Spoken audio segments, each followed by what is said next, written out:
Hey there, Ryan Reynolds here. It's a new year, and you know what that means. No, not the diet. Resolutions. A way for us all to try and do a little bit better than we did last year. And my resolution, unlike Big Wireless, is to not be a raging and raise the price of wireless on you every chance I get. Give it a try at mintmobile.com/switch. $45 upfront payment required, equivalent to $15 per month. New customers on first 3-month plan only. Taxes and fees extra. Speed slower above 40 gigabytes on unlimited. See mintmobile.com for details.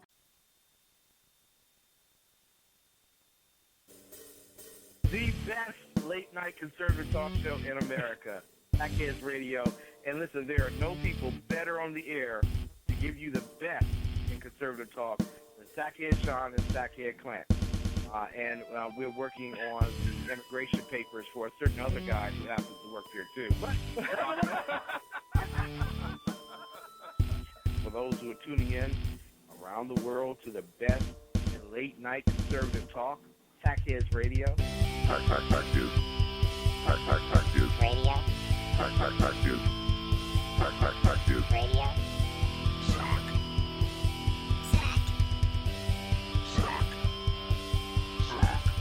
The best late-night conservative talk show in America. In America. In America. Into the silo. And in this web was a large, I'm pretty sure it was the biggest spider I've ever seen.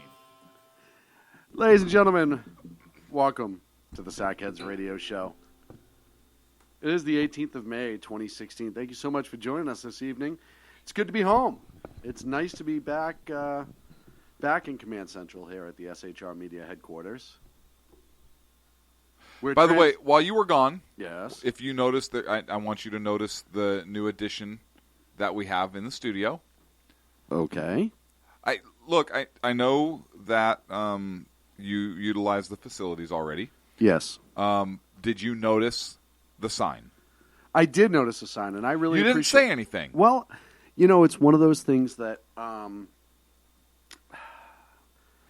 Look, I went through a lot of trouble. I want to make sure that we're compliant. I didn't want to call you out on what I thought was your... I really thought you kind of did this. Look, I'm trying to comply. Well, I mean, we have a new sign up, and it's we now have a true transgender restroom. Very good.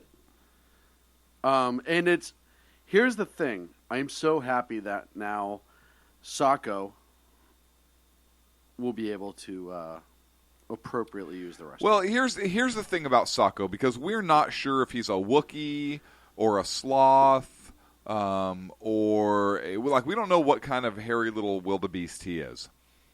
So, other than just a Sacco. Now, I was reading through the various liberal rags, for lack of a better term, and I mean that in the most respectful way that you could mean. Jerky rag, that you could possibly mean, right? And I was looking to see, and there was nowhere that I've been able to find that requires transgender restrooms to also be trans species. Well, therefore, Sacco still cannot use that restroom and has to go outside in the yard where we usually have him go. Right. But here's the problem with that, and I know this argument's been made before, so I wish I could take credit for it, but I can't. It's only a matter of time before a group like PETA pushes for animals to be allowed to use the inside bathroom. Look, why shouldn't they? Well, I agree. Trans species. What if I identify as a dog? I'm sure there are some people who have that opinion of you. And they might listen to this show.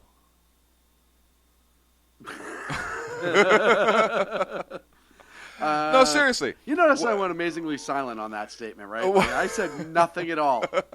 No, but it's the look you gave with the wink, the thumbs up, and the high five from across the room that nobody caught. So, yeah, trans species. I think we should start a petition on whitehouse.org for trans species restroom and shower facilities. I think that's a great use of the government's time and money. Because, somebody should study this. I love my dog very much. Part of our family. Thank you. Thank you. Both my dogs, part of my family. Thank you. Are you talking about me or? No, Kona actually, and- this time I'm not. Believe it. I'm actually talking about my dogs, Kona and Lola. Okay. I'm sorry. I Oh, look at I'm talking about my actual dogs. I'm just every time I make them go outside to use the restroom, So mean. right? I Yeah. feel I die a little inside. The little look on their face when they're scratching at the door and headbutting it to try to beat me outside Right. really says to me that this is just horrible for them, and they do not enjoy it whatsoever. Right. I mean, look at Jinx the cat. Jinxie Cat, right? Right? I mean, Yeah. I would have to say that was a progressive house. They were moving forward. They were thinking forward. Absolutely. Because that was a house where pets could go poo-poo inside. Right. And I believe urinate as well. In the toilet. Not just inside. In the toilet. Because Right. that's where they're recognized. Right. And rightfully so. Yeah, absolutely. I think it's important. We need a petition. You know what drives me nuts? I fly a lot. Yes. Most people that have listened to us for a while know this. Why do people get to bring their stinking dogs on the airplane? I don't know. I do not know. And you know what? I thought about that my last trip. Because now, before we get the hate mail from anyone in the American Oh, bring it. I don't care. ADA Bring it. community. Bring it. American with Disability Act. No, people bring their little purse dogs and their That's where the problem is. I understand real assistance dogs. yes, Right? The seeing eye dog, the seizure awareness dog, stuff like that. Right. And they absolutely exist on a plethora of reasons.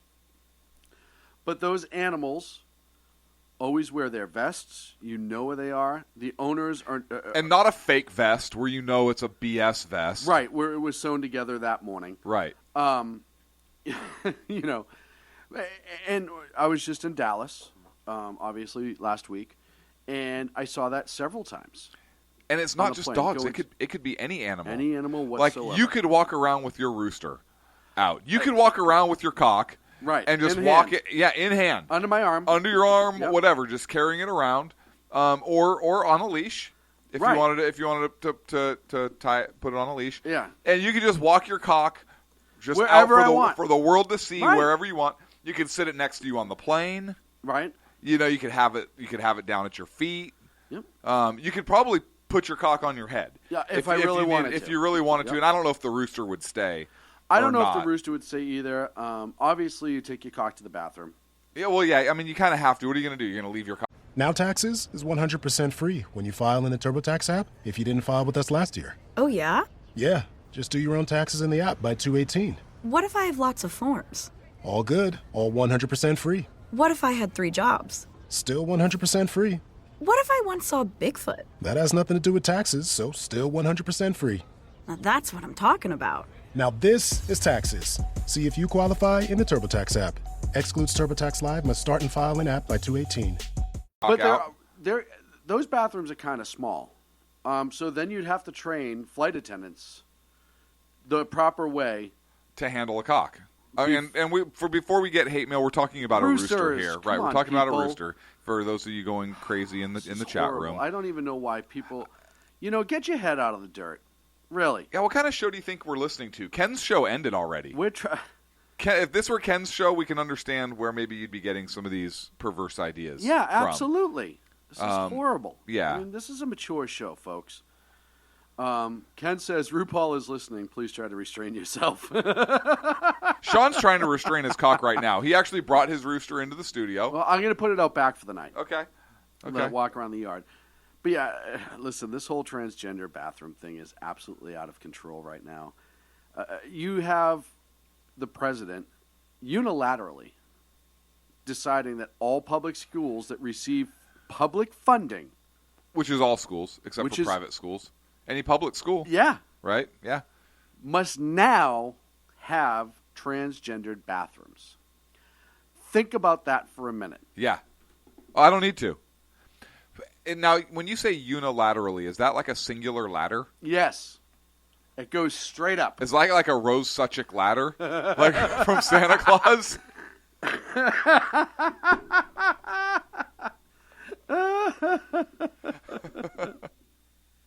The Unilateral. Unilateral. Is that like a firefighter term? Go ahead and get me 2 unilaterals on the side of that building right away. There's God a cat. damn it, somebody get me a Barker Lounger. There's a cat up there. All right, we're going to shut the whole streets down. We're going to bring in about 5, 6, 7 unilaterals, guys? Seven bring 'em in. unilaterals. And, hey, Vinny, you got the tri-tip? Yeah. Yeah, bring that thing over here. I'm Yeah. hungry. Who brought the portable Weber? If we don't have the portable Weber, people will die. And by people, we mean cats. We heard the Sackheads show. Those bastards. Cats are dying all over the place. It's a tragedy. They're people, too. Cats are people, too. This is a trans-species Jersey rescue Joe got another sign. Another T-shirt going. Cats are people, too. Cats are people, too. That might already exist.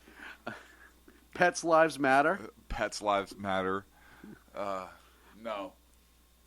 Trans animal bathrooms. I support trans animal bathrooms. Trans-species. Trans-species restrooms. Yes. I like And have that. like a minotaur on the front of the shirt.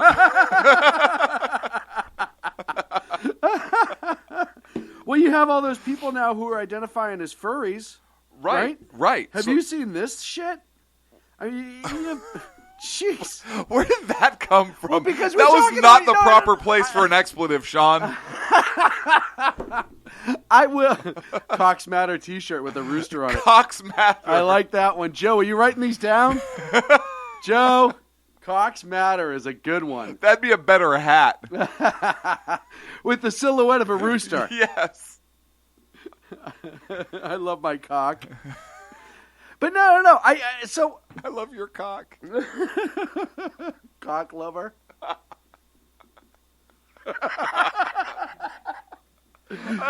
Mary, we're sorry, honey. Mary, we're sorry. Was that her idea? No, I would believe it. That was Ken's. Okay. So that makes sense, right? That makes sense. Yeah. Why would you say that makes sense, right? Like the black guy has to be crass? No, because it's always Really? Ken. It's always There, Ken. there you go again, Sean. It's always Ken Blatant on this bigot show. strikes again, folks. It's always Ken. He always has to bring it down a notch for us. But I read something on Yahoo News Unilateral. last week. We need a fire truck. Name it Unilateral. Unilateral company. About people who wear ears and tails and noses of different animals, and they now want to be identified as that animal. Now, are we talking about like role play type of stuff? Because No. I'm kind of into some of that. Like, I'm not going to lie. I'm trying to see if I can find the article. Here it is. It was a month ago. April 16th, 2015, college.usatoday.com. Growing community of furries find acceptance on campus. Furries. In his free time, Corey Grube likes to do what every other college student does, the USA Today article reads. Go out with friends, see a movie, try a new restaurant on occasion, don a giant homemade snow leopard suit and wander around downtown State College, Pennsylvania. Well, yeah. Why wouldn't you?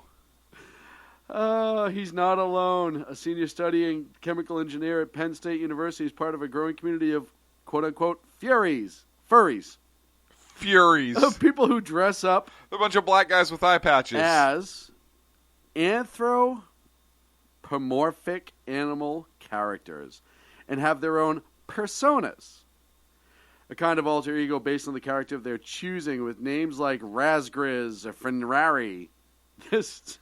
Then they often share their characters with people by creating online profiles and attending blah, blah, blah, blah, blah. But here's the problem, people. You people. When you start opening the door, there it is. Dan Butcher was nice enough to batshit crazy lives matter. Yes, they do. Oh, thank you, Nene. when you start allowing people to self-identify versus identify them naturally. Now, we can have the whole gay and lesbian argument, and Right. we've had it many times before.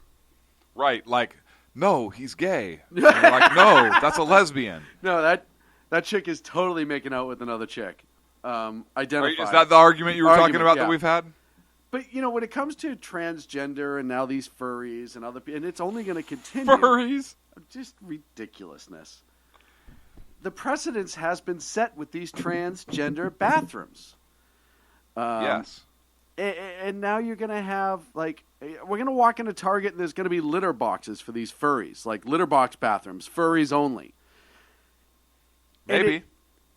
And I agree, Mary, a lot of this is a distraction to further divide us. But the other thing that it's doing is making everybody in these groups feel extra special for who they are. And none of us are special in the same way that all of us are. We individually have special traits. As a human being, in the grand scheme of things, we're not that special per se. And in other words, none of us have more rights than others, or should. Right. None of us are any more of a human or any less of a human. We could argue morality. But as far as being developed the same way, Yeah. we're not that different. And when we start recognizing these special groups as being more important and giving rights to people and groups that, let's face it, it's make pretend. I mean, hell, there's even rumors now that Bruce Jenner wants to become Bruce again. Yeah, grass isn't always greener, is it? I guess not. I wonder if they got to the final surgery and they're like, okay, Caitlin, now we're going to take off your male genitalia. And he was just like, hey, you know what? That was just not a good idea. I was totally kidding. I just evolved. Listen, I've always wanted to have boobs just so I could touch them all the time. I like boobies because I'm a dude. But when you start running down this road of people becoming more important and being recognized for things that they aren't, Yep. it scares me a lot. And again, I know that some of our listeners will argue with me. As far as the gay and lesbians, what people do behind their own doors, none of my business. Nope. When you start coming out into public dressed as a friggin' raccoon, and you expect me to call you Rocket and allow you to take a dump in a public litter box or something stupid, I cannot acknowledge that and accept that. I just But can't that's how do they it. feel. That's their identity, Sean. I feel like a friggin' millionaire. Where's my jet? That's a Why great don't I point. have a jet? God damn it. I'm a millionaire in my heart. I'm the owner of a humongous friggin' media mogul outlet. I am a partner. We've earned it. Where's my millions of friggin' dollars? Sac Executive Airport's not far away. They land them there all the time. One of them must be mine, right? Yes. No. What do you mean no? It's not in the bank account yet. Oh. And that's fine. We haven't achieved that status. And to be honest with you, it hasn't really been a focus at this network. The focus of this network has been to give conservative voices an outlet. And we're very proud of that. We're very proud of our show. Yeah. But it's not about imagining who we are. We're very well aware of who we are. We're a couple of screwballs who have been fortunate enough to have people show up and listen every Wednesday night. And we've been surrounded by great people. And we've been lucky enough to build these friendships and relationships and keep the good fight going. But that's who we are, and it's okay for now. It's not going to be okay in the future. I still want a friggin' jet. I don't even like to fly. I just want to say I have one. I want to be that rich. But I can't just show up and identify as that. You have to be that. Either if somebody morphs into an animal like Sacco has, then I will recognize their rights at that point. Physically, in reality, not have surgery done or anything like that. But wake up like Sacco did that one day when he turned 16 and hit puberty, and all of a sudden you're a werewolf. Okay, werewolf lives matter. But the reality is, I don't think having something physically attached or taken away, either through science or through glue, or staple gun. Or staple gun makes you Scotch tape. that thing. No, Listen, what is the genetics? apparently the nothing. what's the apparently DNA they say? don't matter. So let me get this straight. So the left that wants to focus so much on science denies science for feelings. Right? But you see, with global warming, only the science that they agree with is okay. Okay, so then does that mean conservatives can call them gender deniers? Yes. Because if they call conservatives climate deniers, then are they gender deniers? Because the science isn't definitive on gender, folks. Keeps changing. Right? Science is not definitive on gender. Look at the 1976 male Olympian became Woman of the Year last year for ESPN. Yeah. How do you prove gender? I mean, we think we've identified the chromosomes, but have we really? I just can't. I'm going to start putting down, whenever I fill out an application for anything, I'm a black female. Yeah, because you feel that way. Argue with me. Argue with me. Especially at the DMV, state agency, state of California. Let's have this argument. On your driver's license. On my driver's license. Let's have this argument. I'm a female. It's what I identify. You know what? That's a good point. And wait a minute. Sir, I don't. First of all, you're a white male. No. In my heart of hearts. So if the state of California can require transgender restrooms because gender is based upon how you feel, then how can that same state require you to put on your employment application, driver license application, or any other piece of paperwork filed with the state a gender which is inconsistent with how you feel? Look at the Department of Ed thing that Obama just did. On what standard was that decision made? Because. Right.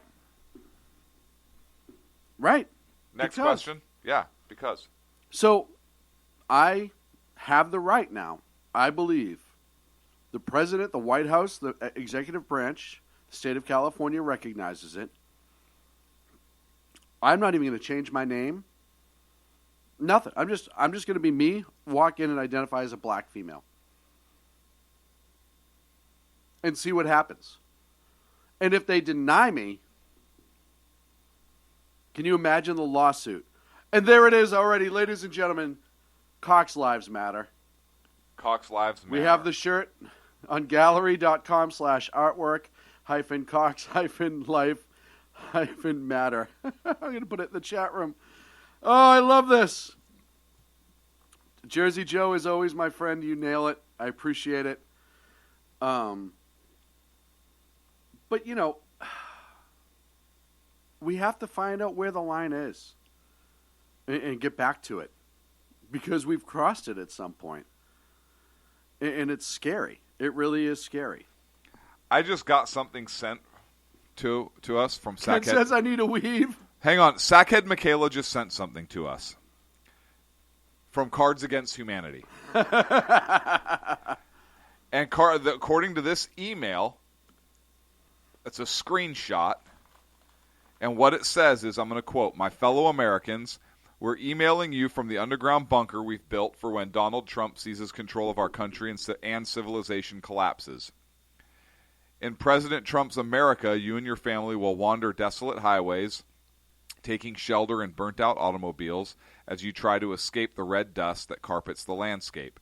You will exist in a constant state of fear. You will wish you had the tools to start fires in the terrifying night, the means to defend yourself from the ever-circling jackals, and the currency to buy protection from the roving gangs that thrive in the shadow of eternal leader Trump's regime. Wow. Are you afraid enough to buy whatever we're selling? Today, Cards Against Humanity is releasing a limited edition Donald Trump bug-out bag. A pre-packed duffel bag with over a dozen items to help you survive the apocalypse. That will certainly transpire when Donald Trump becomes president, including a gas mask, seed packets, unmarked currency from 4 Latin American countries, and 25 new Cards Against Humanity cards. Interesting. Yeah. Here, I'm going to send this to you. All right, no, I want to read that. And just before break, hey, way to bring it on a down note, sorry. Egyptian Air flight with 69 people on board disappears from the radar, according to Fox News. This is just coming over the wire. We'll try to dig up more of that. Make sure Sackhead Michaela's email's not anywhere on that, but I sent you the picture, the screenshot she sent me. Okay, I can do that. I'm trying to get more. I know Dan Butcher over at High Plains Pundit's going to be doing the same. Flight was heading from Paris to Cairo, Egyptian Air flight. So don't want to speculate, but just based on that information alone. What was the info? Egyptian Air flight came off radar, 69 people on board, heading from Paris to Cairo. So we'll follow that as the night goes on, see if anything else comes up on it. Hopefully it's just a miscommunication, but doesn't happen much these day and age. We're up against a break. When we come back, Clint, what do we got? Oh, really? I'm going to follow something up after that downer? Those two things we just dropped on our folks? We're talking about Donald Trump and the new polls since we segued from the Cards Against Humanity. Donald Trump and the strip poll, all that. And No, not Bill Clinton. Oh! It's Donald Trump.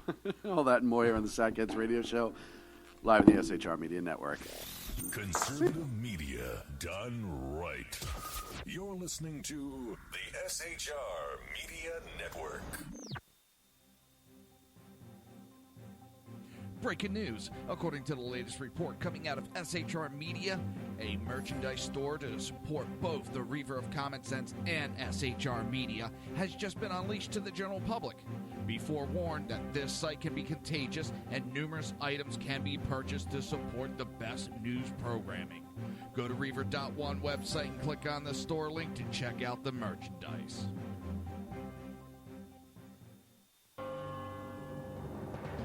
Hello, I'm Matt, a student at Hillsdale College. Here is Hillsdale President Larry Arnn on the continuing relevance of the Constitution. Many argue today that the Constitution is outdated because it addresses problems peculiar to the 18th century. Some parts of the Constitution do read rather quaintly. Consider the injunction against titles of nobility in Article 1, Section 9 of the Constitution. But is that so outdated? The purpose of the injunction is to prevent the government granting special privileges to some for partisan reasons. This strikes at the heart of the rule of law. The crony capitalism so common today is a place where the government bestows favors and tax dollars on some businesses to give them a leg up over others. This is exactly the kind of thing the Constitution was meant to prohibit. The Constitution is not so outdated after all. This Constitution Minute was brought to you by Hillsdale College. To join the national conversation on the Constitution, go to constitutionminute.com. Times are dark. The people misled by corrupt politicians, lied to by establishment media, and deceived by the false messages of Islam. A nation in confusion needs a guide. It needs a man with a cane. I'm Dave Milner. Join me on Spreaker, SHR Media, High Plains Talk Radio, Live Rebooting Liberty, and YouTube for a unique brand of commentary on the unpleasant blind guide. Because truth is not always pleasant. In a world controlled by corrupt politicians. You got a business. You didn't build that. A team of ordinary men emerge from the ashes to give voice to the voiceless and hope to the hopeless.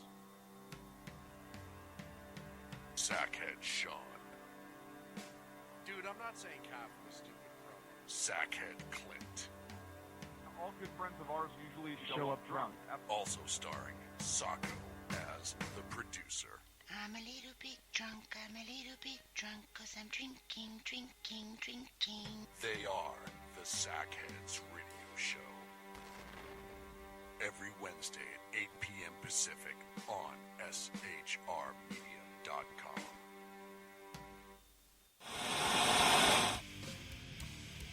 Beware, the Jersey Takeover is here. Every Monday through Friday, 11 a.m. to 1 p.m. Eastern Standard Time. You can catch the Reaver of Common Sense show, hosted by Jersey Joe, right here on shrmedia.com and highplainsdailynews.com. Only Jersey can deliver hell like no one else, so consider this your fair warning.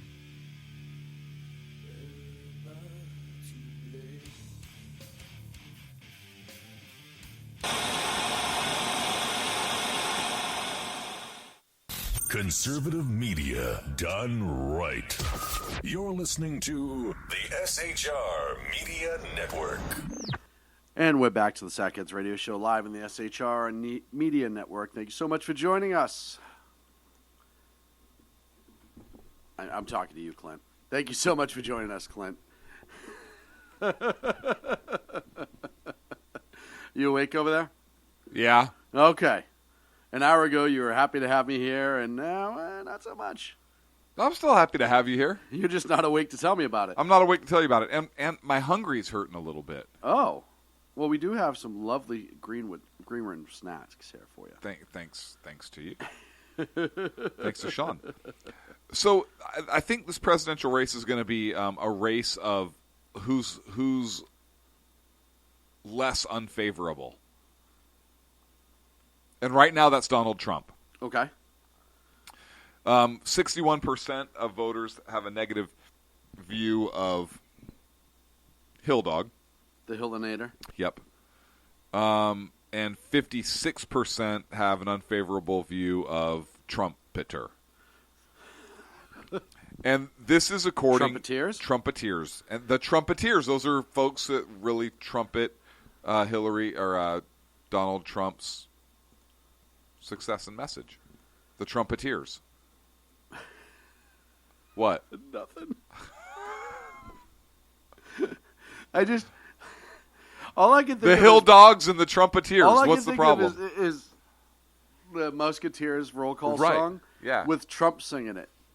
And I can't do the impression, so I'm not even going to try. It's just funny to me. But go ahead. TRU MP TRU TRUMP This'll Donald be Trump. huge. Donald Trump. Fucking huge.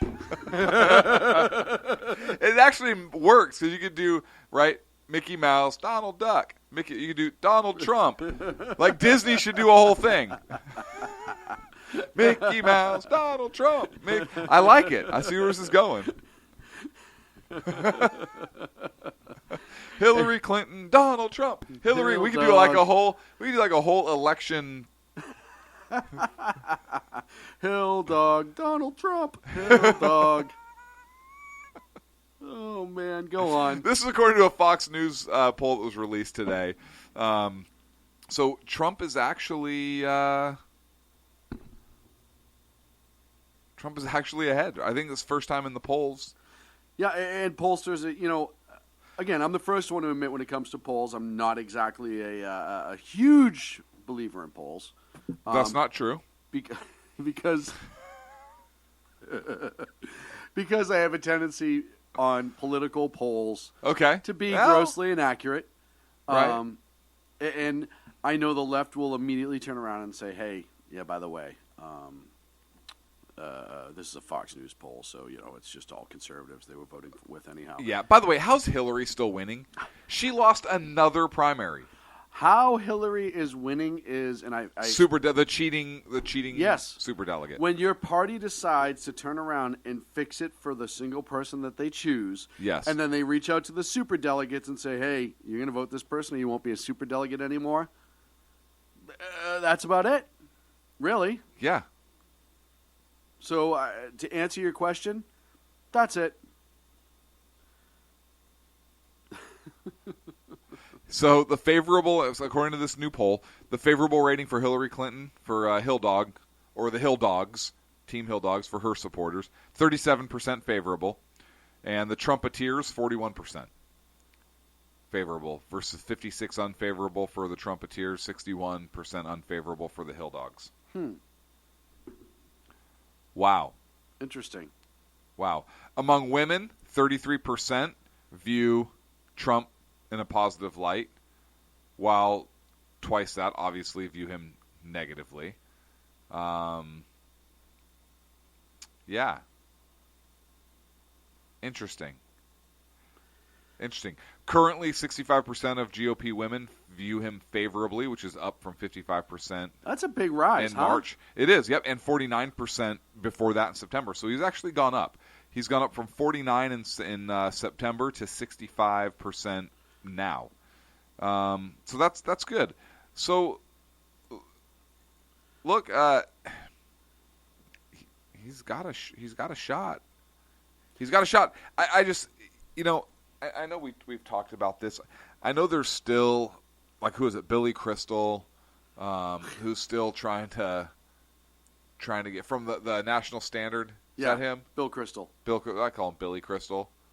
Well, he's the actor, right?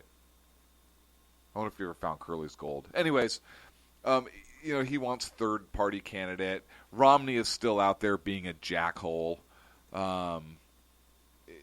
which I think would be the stupidest thing that anybody ever did. The party's Romney. The party has done so much for Romney and these people that for them not to come out. And by the way, have you seen Trump? Trump actually came out and talked about who his Supreme Court nominees, his considerations for Supreme Court. Have you seen this? No. Yeah, me either. Anyways, no, I'm kidding. Trump came out and gave 11 names of potential Supreme Court nominees. And I say no for a reason, and I'll tell you afterwards. You said no, you haven't seen it for a reason? Yes. Or no, you don't like it? I don't dislike it. I think he could have added a few more names, but go ahead. Look, he did pretty well. The 11 he picked, the top candidates are pretty good. Now, granted, he didn't pick the main the number one. Who's that guy?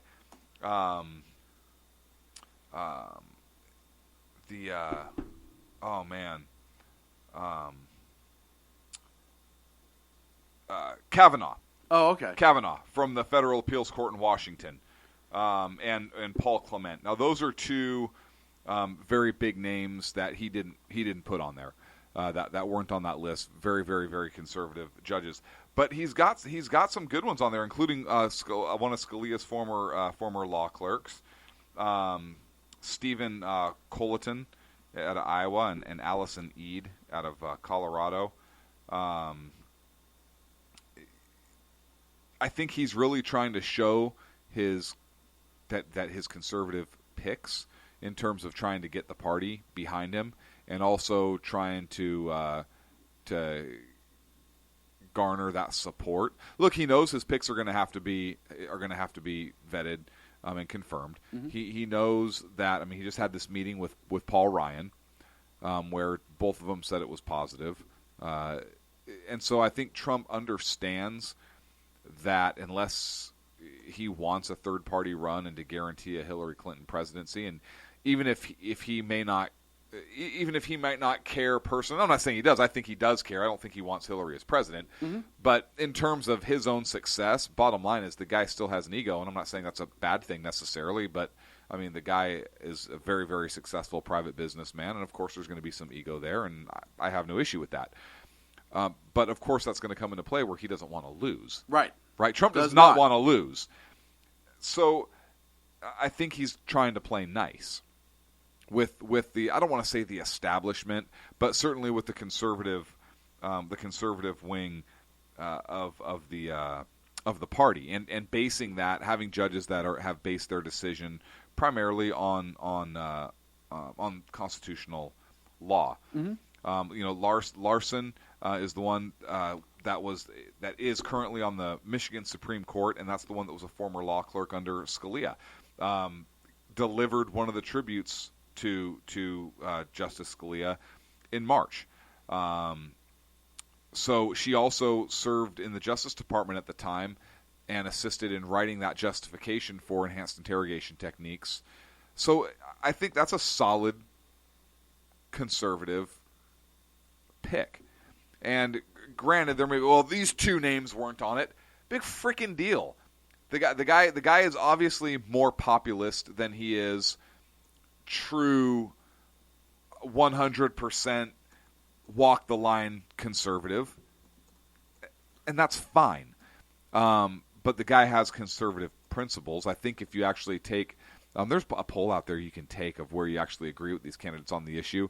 And I think you'll find that his answers on the poll were actually pretty conservative. So I like this list he put together.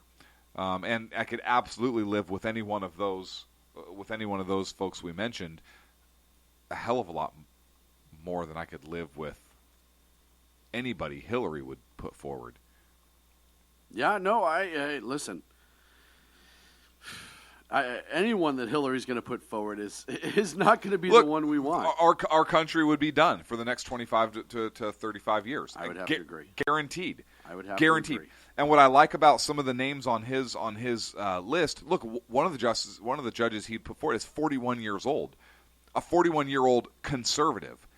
Yeah, and that would could potentially impact the court for the next 40 years. Yeah, absolutely. So the man's smart. I mean, Trump's not an idiot. I don't think. Well, if anybody says Trump's an idiot, then I don't care what side of the aisle you're on. It's like saying Hillary Clinton's an idiot. I don't think she's an idiot. She got to where she is today because she's a very shrewd individual. Some may say evil individual. Evil shenanigans. But I don't think she's stupid by any stretch. So I like this. Look. Let's just say in this hand, we had a handful of nominees from Donald Trump. And in this hand, you got nothing in this hand. It could something from Hillary. We don't know. It was a letter, maybe. We don't really know. I was listening to the Exceptional Conservative show earlier this evening. And there was another candidate on the list that Ken was talking about. I believe it was Janice Brown. She's the United States Court of Appeals for the District of Columbia, appointed by Bush, George W., back in 2005. Self-proclaimed libertarian. That would make things interesting. But certainly more. So probably going to be small government. Yeah, more conservative, I think. Probably stay out of gay marriage issues. Probably stay out of, I'm guessing, probably stay out of narc issues. Yeah, a little bit. Probably hit financial issues, constitutional parameters, and small federal government. I would guess. Yeah, and that wouldn't be a bad choice either. No. I think things like Obamacare would be gone. She's big into Ayn Rand. Well, not big into, but she mentioned Ayn Rand. Let me rephrase that. Yeah. Which a lot of conservatives and libertarians do. I think that would be a good choice as well to add. Listen, this doesn't mean that this is a done deal. Right. But, it'd be interesting to see a libertarian on the bench. And like I said, for conservatives, a majority of libertarians would not be a bad choice. Usually libertarians are pro 2A. So, I like I said, I don't think that would be a bad choice either. But I overall I agree. I like the Joan Larson. I like the Joan Larson submission. I like a lot of those submissions. I agree. Some of them I don't know. I'm not very familiar with. Yeah. So I just trying to find updates, and this is why I've been quiet this segment on the Egypt. Yeah, no, I get it. Keep trying to find them, but I want to talk about Little Kim. Okay. I was going to give a quick update. Oh, I'm sorry. I thought you were searching for flight was a at 37,000 feet, 10 miles outside Egyptian airspace, or 80 miles, 10 minutes outside of Egyptian airspace. I'm following Michael Safi at The Guardian, a UK newspaper. It's flight number MS-804 from Charles de Gaulle to Cairo. It's an Airbus A320. It looks like the plane was built and delivered 2003. Local time, 2:45 a.m. Is when it lost contact. 59 passengers, 10 crew, and they've launched search and rescue efforts. I just one of the pictures that he tweeted out. It just they were flying directly over the Mediterranean, and my first question that came up is terrorism. Obviously. Yeah, how is it not nowadays? It leaves from Paris, which we know that whole area has been riddled. It's going to Egypt. Yep. But then my second question was, I go back to, what was it, 1984, Korean Air Flight Shoot-down? 5, the Russian shoot-down. I wonder if Syria is not that far away. Mm-hmm.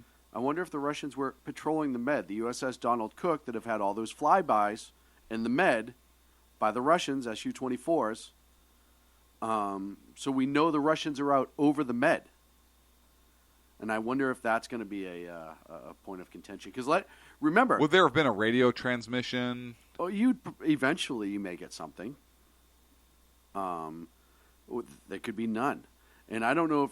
I mean, you have to remember, what was it? Last year, an Egyptian plane was down, or a Russian plane was down after taking off in Egypt over the Sinai. I read a report the other day that a lot of Putin's advisors are starting to go real staunch and pushing him towards a war buildup. They've done crazy stuff before. Crazy Ivans. Crazy Ivans. So as much as I'm looking at the terrorism aspect, I'm also the Russians are going to sneak into my view. And an accident at 37,000 feet is not very likely. It's not, and I would think you would have something. First of all, even if you had double engine failure, those airplanes could glide. They'd be able. I think they have those little pods that stick out the bottom with the propeller that works. That gives them some very, very minimal power. Maybe like an alien spacecraft can plug it in. What? Doubt it. Oh. Well, look, you brought up the Russians, so I want to talk about how North Korea is screwing with the Russians. Did you hear about this? No. Little Kim and his navy, I think they rowed out to a Russian yacht because I think they have kayaks in the North Korean Navy. Kayaks, too advanced canoe. That's not true because they had that submarine, right? But I think it was one of the Japanese midget subs. I think they stole it from a museum and were using it. Yeah. It was parked outside of a Dunkin' Donuts running. Right. It was on its way to the museum. So North Korea stopped a Russian yacht and held it for 2 days before they let the crew and the yacht go. So they were taking part in an international sailing competition in South Korea, and North Korea's Coast Guard decided to seize it in international waters. They ordered the boat towed into port. Look, I can't make this up. And then afterwards they said, it's a big misunderstanding.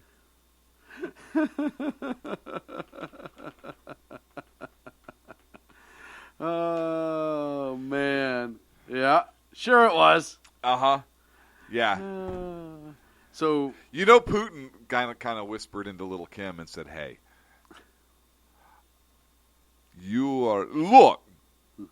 look, little fat man. Look, you're messing with the wrong nation, okay?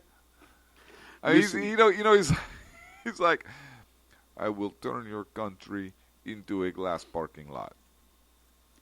Listen. I don't know if you're there, but me and your father, I smacked the shit out of him in private. I will do the same to you. But you fat little man. You fat little man. I can picture him saying that. Oh, yeah. You fat funny man, come here. Release the yacht, or I kick your ass. Personally. And then I bomb your country. And literally, it would be me in a plane bombing your country for fun. For fun. And I laugh over a loudspeaker when I do this. While I ride the horse with my shirt off. And I pose for pictures. Now, you come here, little man. I take off my shirt. I ride you like horse. We forget the whole thing happened. I saw this in movie once. I'm not going to lie. This might get a little weird. Smile for the Here's might what I need. get a little weird. 2 dragons. 2 dragons? Starsky and Hutch? Yes. Little Kim screws with anybody. When you piss off the U.S., China, and Russia within a 1 year period of time, you're doing something right. But that shows how batshit crazy he is, right? Yeah. That's dangerous. Yeah. That's right, sackhead Clint. I am dangerous. No, it'd be. I am dangerous. I am dangerous. I am dangerous.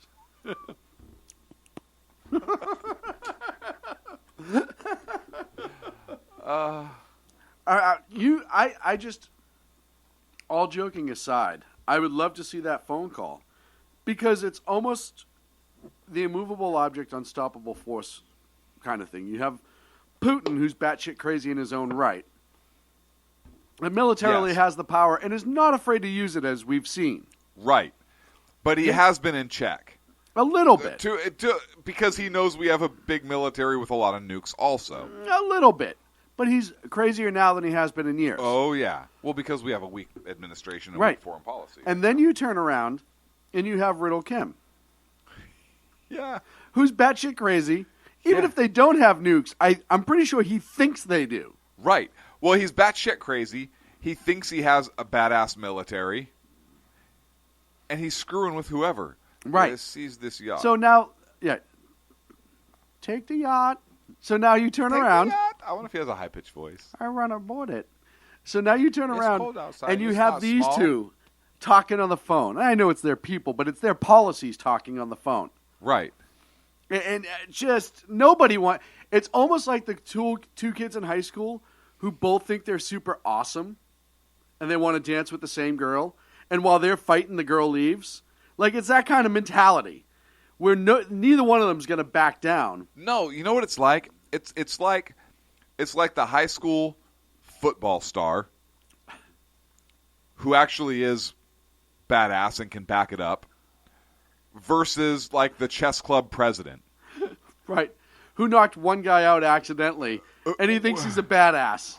Right. but knocked one guy out accidentally in World of Warcraft. No. Like while LARPing. No, like it wasn't even like for real. He was carrying his chessboard down the hall and hit somebody in the head accidentally and they knocked out. No, I don't even think it was that awesome. I think it was during like a live action role play thing where he was supposed to win some confrontation as like an orc or whatever. I don't know.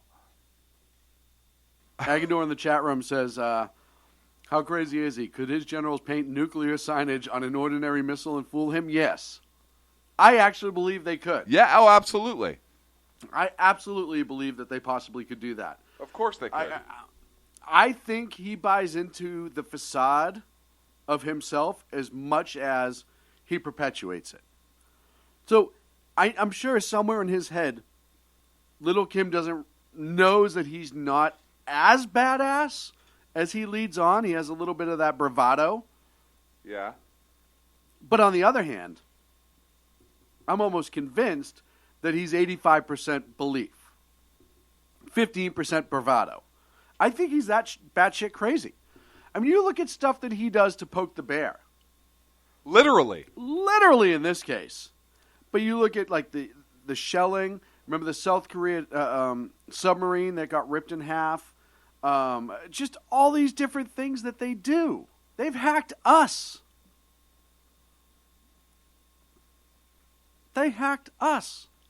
So he's not afraid as much as he should be. Until Vlad calls. That's my favorite part. It's almost like Batman calling like a thug. You know, like the thugs in his room and they like have the captives. But not and even all Batman. Laughing. It's like the Joker. Deadpool. It's like I love that movie. It's like the Deadpool. It's like Deadpool calling the bad guy. Right.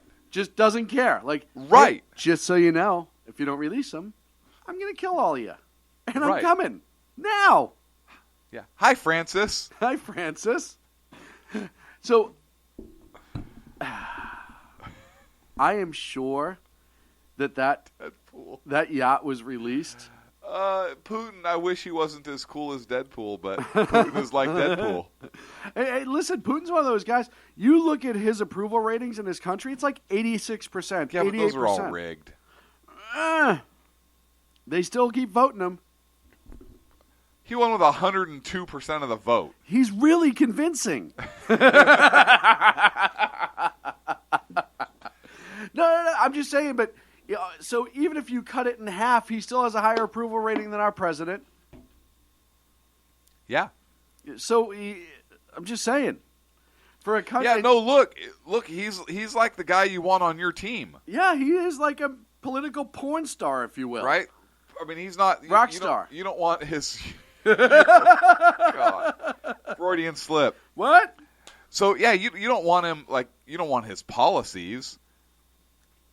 But if it comes to defense, ooh. What if Donald Trump brought Putin in for his for an advisor in his cabinet? What if he just offered him a job? He's like, hey, listen. I want you as a military advisor. I see what you did in the past. I see what you did. I don't necessarily think it's our way, but I think you get a little moxie, and I like that. Right. I wish Obama brought Putin in as a military advisor. Oh, I don't. Could you imagine that? Mr. Putin?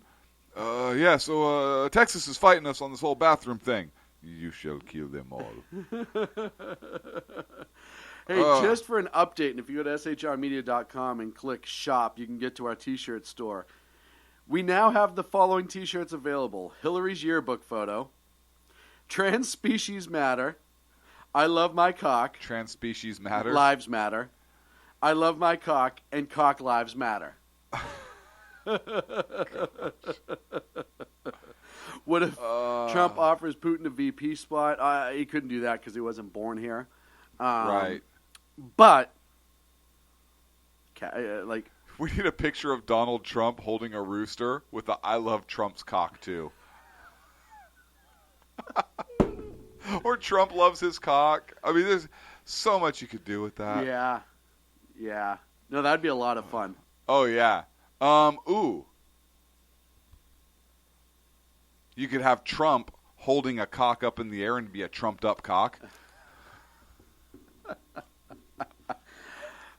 These are all great ideas. Why aren't you writing them down? We're up against the break. Thank you to Jersey Joe for making these T-shirts come true, man. We greatly appreciate it. You are a rock star. Make sure you listen to the Reaver Common Sense. I like how you actually said a rock star this time.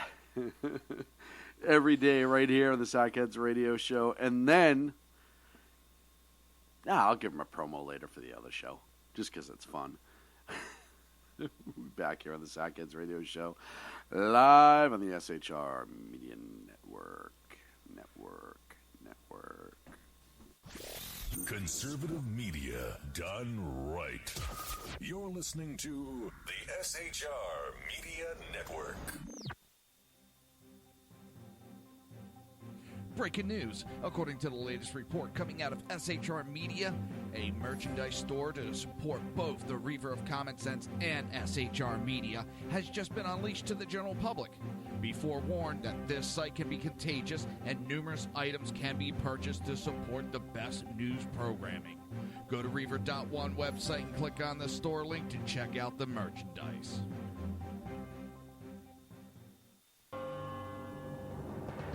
Hello, I'm Matt, a student at Hillsdale College. Here is Hillsdale President Larry Arnn on the continuing relevance of the Constitution.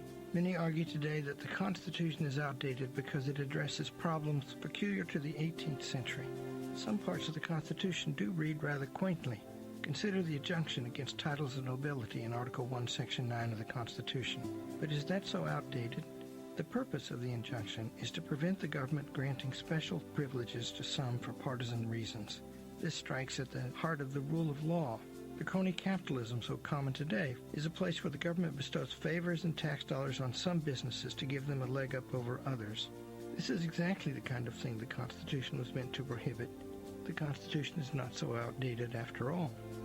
This Constitution Minute was brought to you by Hillsdale College. To join the national conversation on the Constitution, go to constitutionminute.com.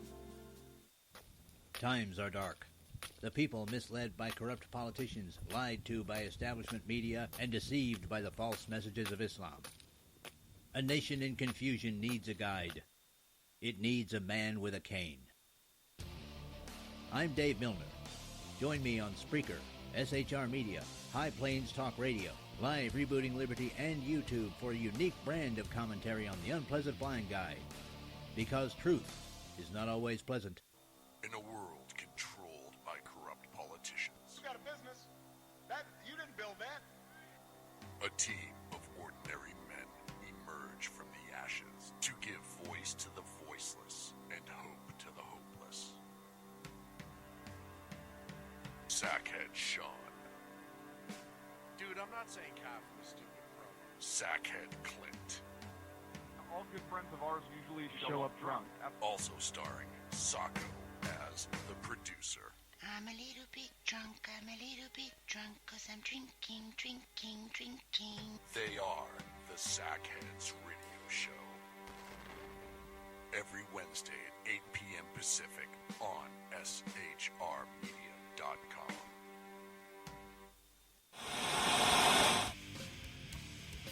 Beware, the Jersey Takeover is here. Every Monday through Friday, 11 a.m. to 1 p.m. Eastern Standard Time. You can catch the Reverb Common Sense Show, hosted by Jersey Joe, right here on SHRmedia.com and HighPlainsDailyNews.com. Only Jersey can deliver hell like no one else, so consider this your fair warning.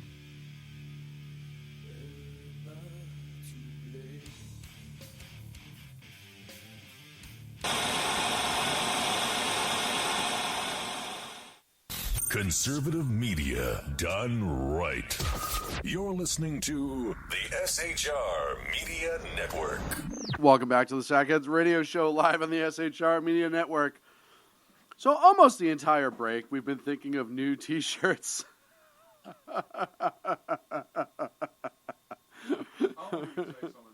No, we're going to skip on some of these for now. We may put them in motion afterwards. Somebody said your chat room went completely CNN, the Cock News Network. That's in line with mine. Right, it's not far off.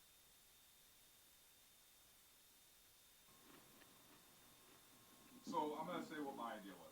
Okay. That is not true. It's not really my idea. It was our idea. It was a collaborative. And it's a giant rooster, like taking up the entire front of the shirt. Black in color. Get your mind out of it. It says this is SHR. I love how you say, get your mind out of the gutter before you say that. We're SHR.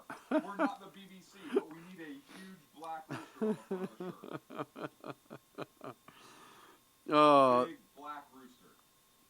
So there's some really, I'll tell you right now, there's some really good shirts and stuff out there on the SHR store.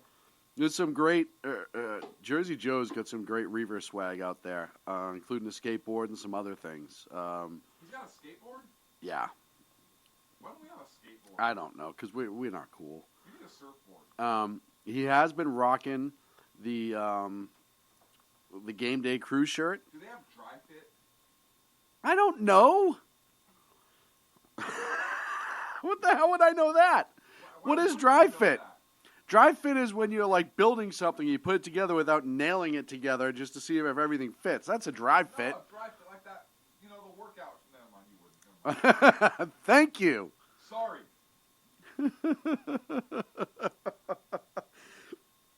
I was about to yell at you for even trying to insinuate that. Yes. Baseball trivia. Okay. Go for it.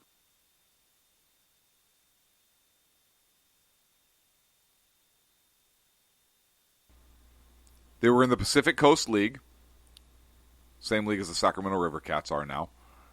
And who was their most famous baseball player?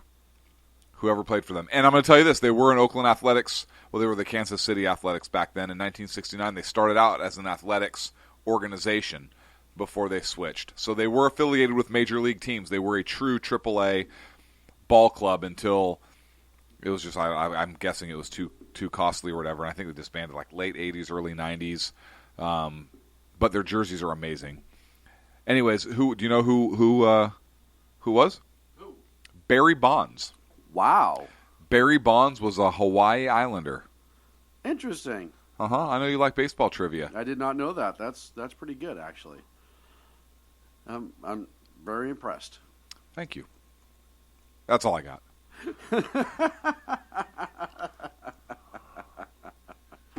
Let's get on to topics. We've already been on topics. We still have an hour left in the show. What are you talking about, hour left in the show? Let's drink beer. Topics? Playoffs? Playoffs?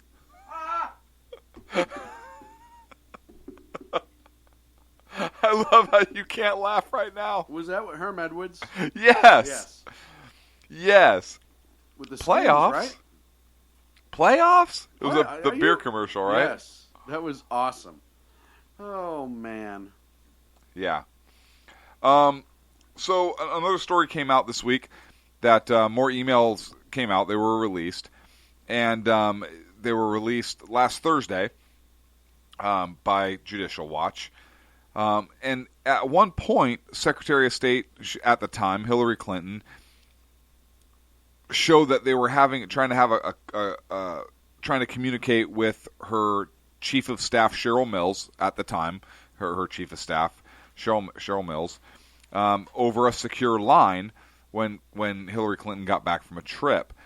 And Clinton wrote to Mills, quote, "I called ops and they gave me your, quote, secure cells, but only got a high-pitched whining sound." Ms. Mills then suggests that Clinton tries the secure line again, and Hillary Clinton wrote back, "I give up. Call me on my home number." So she made a conscious decision.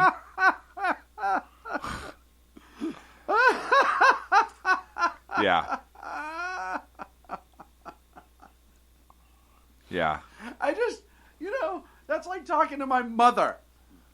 No, Ma, you're just going to hit this button. No, Ma, on the cell phone.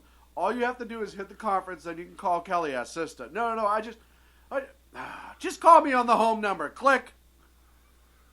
Right, but this is supposed to be a secure conversation. Right. That's the scariest part.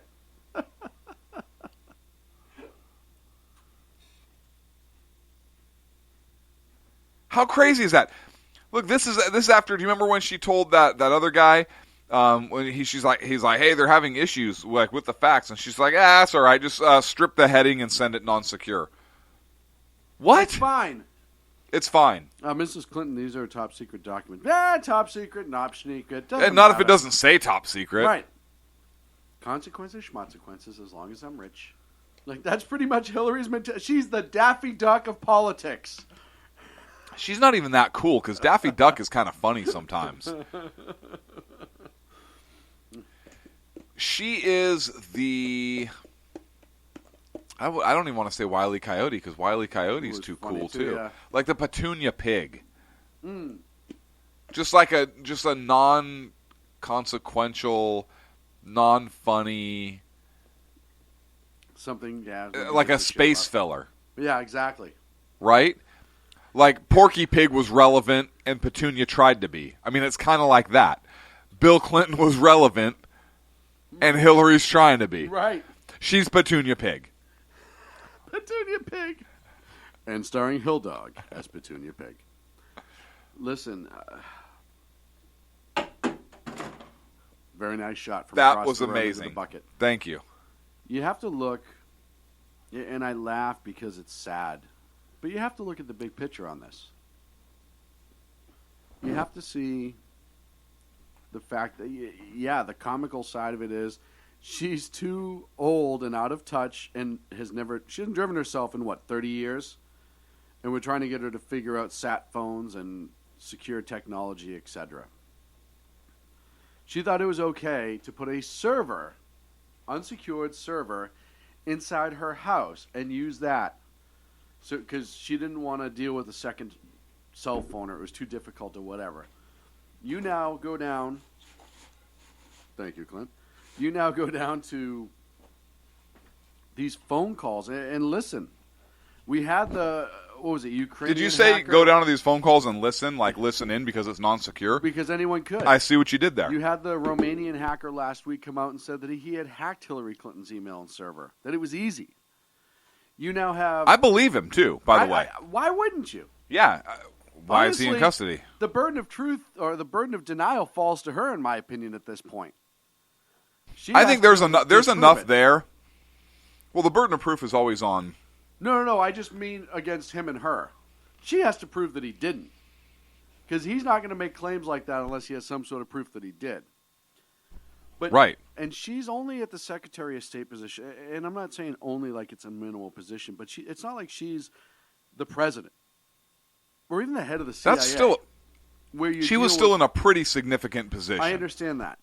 But what I'm saying is even at that elevated position, yet not all that important, so she doesn't see all the important stuff, she still was loosey-goosey with her handling of top-secret documents. Her position as Secretary of State, I mean, she is the number one diplomat, the face of our foreign policy. That's a huge... And you're dealing with intelligence that affects us on that level, on a global scale, as Secretary of State. I think that... I would be... But what I'm saying is... shocked. I will be shocked if...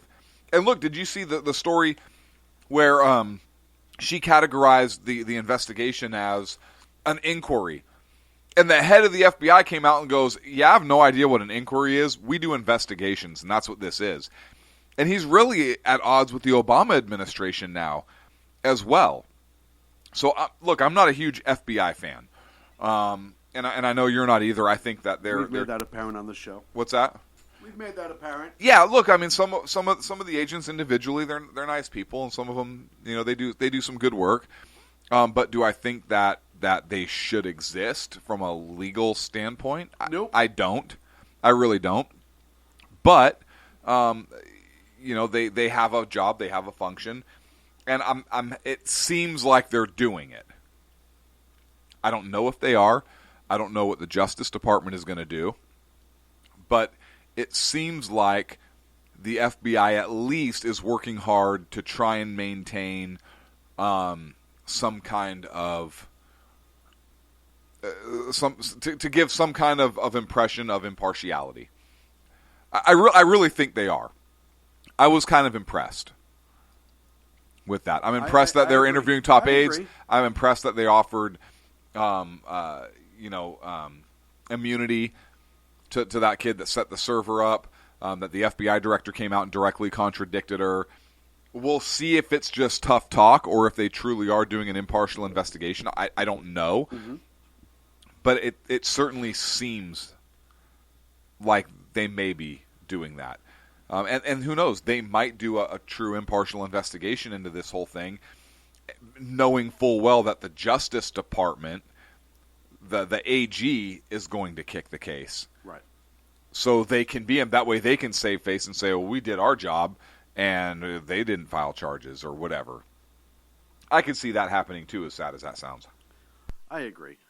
But going back to my case in point is, here's a woman who couldn't even respect the office she was already in and the responsibility with it. And she wasn't the number one spot, if you will. I'm sure there's classified information that the Secretary of State does not get to see. It needs to be handled in a manner that national security... Oh, yeah, you're not getting stuff that the president's getting, everything right. that... Right. So, political arguments aside, would you trust this woman with more classified national secrets? No. And look, I think that's a big thing that people need to look at. Here's what, and going along those lines, Sean, I think people need to look at this. There is something in the business world called trade secrets. Yes. I'm pretty sure Donald Trump has trade secrets. Yes. He knows how to keep a secret because that man has done a pretty good job making something of himself. And yeah, Daddy left him $1 million, but he has turned that into a multi-billion-dollar enterprise and brand. He really has. And you can't do that without knowing how to negotiate, work people, take charge, and keep secrets. And the fact that he has, to my understanding, I haven't seen any big news releases where he's been loose with intelligence or with sensitive information, and this is from a private business standpoint that he's guarding. Hillary Clinton had something that arguably is more important than that, and she couldn't even safeguard that and was just like, whatever. At least Donald Trump, like the guy or don't like the guy, he understands how to protect sensitive information. And so I think that's something else that can be looked at. And I understand, again, that it's private sector from national classified information, but sensitive information is sensitive information. One can bring about the downfall of the business that you build, yes, right? And one can bring about problems for a nation. And he's been able to secure one. He's demonstrated, in my opinion, his ability to handle things on one level. She has demonstrated that she clearly cannot. Well, that's my point. Let's throw the private sector stuff out for a second. She's been in politics a lot longer than he. Right. She lived in the White House. Yep. She was a senator. She understands confidentiality. You could argue she had years of training. Back in the day, she worked on the Nixon investigation. She's always been in and around confidentiality. She understands the importance of it. Yeah. And she failed miserably. Yep. Either through ignorance or stupidity. Yep. Or just straight up jackassery. I don't care. Let's talk about Sanders for a second. The burn dog? Burn dog doesn't get off this scot-free either. How long has he been in power? Which is funny because all his people want is shit scot-free. Right. how long has he been in politics and in the Senate? Like 112 years? I think 15. Didn't he vote? Years. Didn't he vote for the Emancipation Proclamation or against it? Yeah. Against it? Voted I don't know. it. That's hearsay. He's not a stinking outsider. Mm-hmm. Mm-hmm. He's been inside. No, he is a total insider. He has not done anything since he has been there. Well, no, that's not true. He's collected a paycheck, got a full retirement, has had benefits the average person, including the people who are voting for him, will never get, even under socialism. Right. Yeah, I forgot about that. So he's done something, Clint. Give the screwball a little bit of credit. No. You know, no, he's building himself as this Washington outsider. Well, he lived outside the Beltway is what he meant. He is such an insider. It's not even funny. It's ridiculous. Outside the Beltway. That's what he means when he says outside. He's a big old silly phony head. Oh man, I love every time I see him. All I think of is Larry David on Saturday Night Live. Who you gonna vote for? Huh? Or me? A guy with one pair of underwear he dries on the radiator. Like that over and over again. Every time I see him talk, I'm waiting for that. That's and awesome. listen, they had a big fight. Barbara Boxer was out in Vegas at a Democratic campaign, and Bernie's people showed up this weekend. There was a lot of static. People yelling threats. People yelling they're not leaving. Bernie announcing in Vegas that he's going to fight the campaign right up to the convention. He's not going to give it go. So he's almost a little crazy in the sense that I think at some point, and maybe he doesn't care. He's 82 years old. Maybe he doesn't care. I think 4 weeks ago, he may have ended up in Hillary's cabinet should she get elected. I think as time progressed, she's less and less likely. I think at first she wanted his supporters, but now you start hearing the anger of the so-called traditional Democrats or the old-school progressive Democrats versus the socialist Democrats. I know it's the same thing, but... Well, Bernie Sanders was arrested in Chicago in, 1963? Mm-hmm. No big deal. He was found guilty of resisting arrest. Well, he was misunderstood. He also wrote that raping a woman, or that women fantasized about being raped. So, the guy's a big thinker. I think we all know that. But So 1990, he was in the House of Representatives. So he's been in Congress in one form or another. Since 1990. Yeah. Until 2012. Did he get out in 2012, 2014? He's still a senator. Right? He was elected senator in 2005. Oh. So 14, he was done. 7 years. Yeah, he's not in now, so it had to be 14. So, yeah. So it tells you who Bernie is. He's an insider. Oh, yeah. He's literally one of the biggest insiders. But he's just running that he's not. And in a way, and I've brought this comparison up before, in one way he's learned how to rally the base that he's going after. He's learning how to go after the anti-establishment people. Which is what this election's about. Both sides. That's why Bernie and Donald are doing so well. And the only reason Hillary might get the nomination is because of those super delegates, because the fix is in.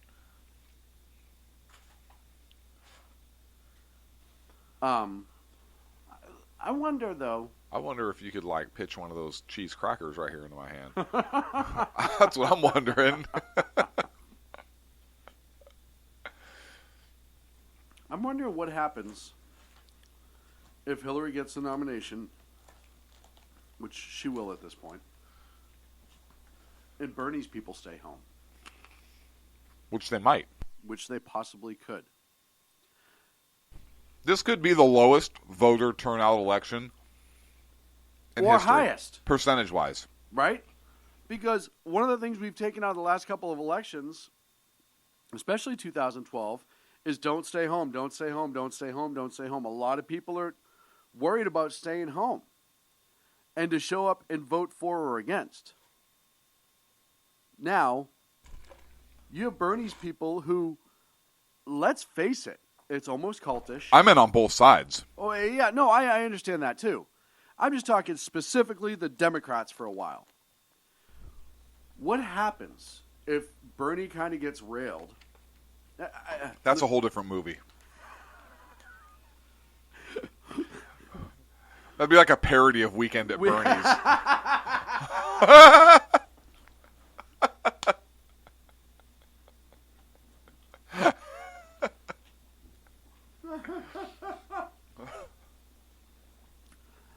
Just once Bernie before this gets election's railed. over, I want to see Bernie come out of the closet from the side stage with the fake arrow through his head and with the music playing from Weekend at Bernie and do the fake dance do the across Bernie floor. do the Bernie lean. Yeah, just do the Bernie lean. I think that would be absolutely outstanding. No, but you could we talk about Trump versus Hillary. We're not taking into consideration the fact that a lot of Bernie supporters may not support Hillary as well. And we've seen those arguments on our side with Trump and Cruz people. But I honestly think for us, all of us agree not Hillary. Right.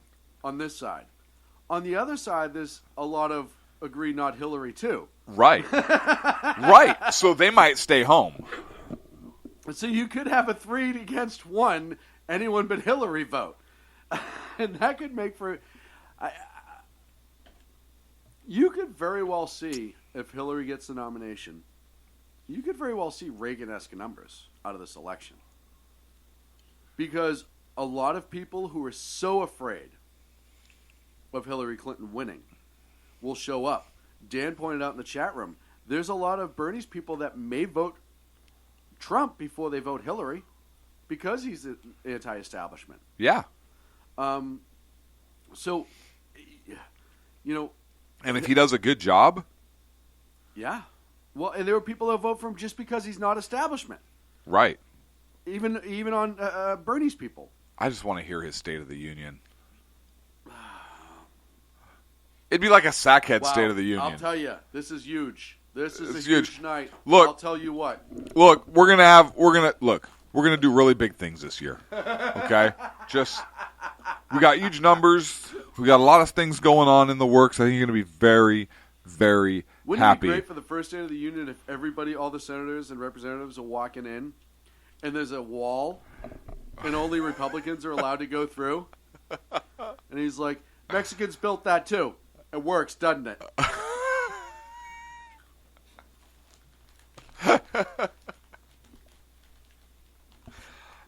That would be great. I'm just saying, the walls work. Yeah?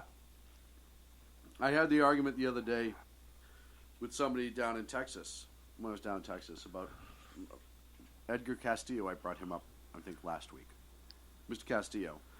And it rings where he's like, if you don't believe in the wall and you want to support Mexico, then why does Mexico have a 50-foot wall On their southern border. on their southern border guarded by guys with guns? Yeah. I'll 'Cause tell it you works. why. Because people are trying to get there to get here, and they don't want them there. Yeah. It's funny how that works out. Yep. You know what? Donald Trump is such a maverick. You know what? That would be that would be a great ad for Donald Trump for president.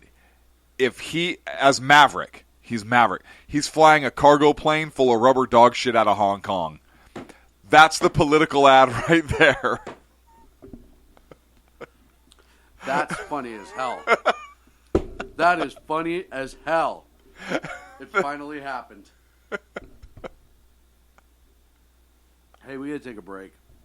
Oh, come on. That's a great note to take a break on. That's an awesome. That's why I'm saying let's take it Yeah. now. Because we can't top that one Hey, yet. when we come back, another one of our planes were intercepted. We'll talk about that and more on the Sackheads radio show live on the SHR. It's almost like we're calling Kaepernick. It's not. It's not like. Wow. By the way, it's not a Sackheads plane. It was an American plane. I just Yeah. wanted to point that out. Back in a minute here on the Sackheads radio show. Conservative media done right. You're listening to the SHR Media Network. Breaking news. According to the latest report coming out of SHR Media, a merchandise store to support both the Reaver of Common Sense and SHR Media has just been unleashed to the general public. Be forewarned that this site can be contagious and numerous items can be purchased to support the best news programming. Go to Reaver.one website and click on the store link to check out the merchandise.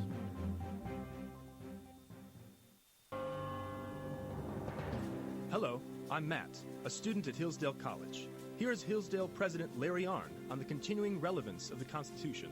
Many argue today that the Constitution is outdated because it addresses problems peculiar to the 18th century. Some parts of the Constitution do read rather quaintly. Consider the injunction against titles of nobility in Article 1, Section 9 of the Constitution. But is that so outdated? The purpose of the injunction is to prevent the government granting special privileges to some for partisan reasons. This strikes at the heart of the rule of law. The crony capitalism so common today is a place where the government bestows favors and tax dollars on some businesses to give them a leg up over others. This is exactly the kind of thing the Constitution was meant to prohibit. The Constitution is not so outdated after all. This Constitution Minute was brought to you by Hillsdale College. To join the national conversation on the Constitution, go to constitutionminute.com. Times are dark. The people misled by corrupt politicians, lied to by establishment media, and deceived by the false messages of Islam. A nation in confusion needs a guide. It needs a man with a cane. I'm Dave Milner. Join me on Spreaker, SHR Media, High Plains Talk Radio, Live Rebooting Liberty, and YouTube for a unique brand of commentary on the unpleasant blind guide. Because truth is not always pleasant.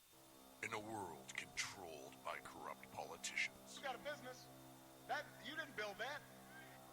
a team of ordinary men emerge from the ashes to give voice to the voiceless and hope to the hopeless. Sackhead Sean, Dude, I'm not saying cow from a stupid pro. Sackhead Clint, All good friends of ours usually show up drunk. also starring Sacco as the producer. I'm a little bit drunk, I'm a little bit drunk, 'cause I'm drinking, drinking, drinking. They are the Sackheads Radio Show. Every Wednesday at 8 p.m. Pacific on SHRmedia.com.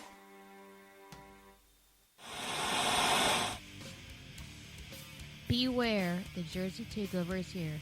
Every Monday through Friday, 11 a.m. to 1 p.m. Eastern Standard Time. You can catch the Reaver of Common Sense show, hosted by Jersey Joe, right here on SHRmedia.com and HighPlainsDailyNews.com.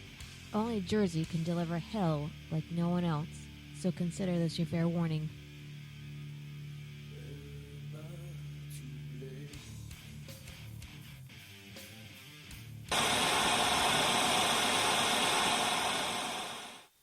Conservative media done right. You're listening to the SHR Media Network. And welcome back to the Sockheads Radio Show live on the SHR Media Network.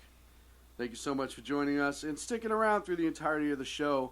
Again, go to the store. Jersey Joe's done some great work for us for T-shirts. Go through all of them. Go to shrmedia.com. Click Shop Now to pick up some of the great shirts. And, of course, our great listeners and partners have helped us with some great ideas for some great shirts. And really, not only support SHR, but tell people what you really think, because that's kind of what's more important.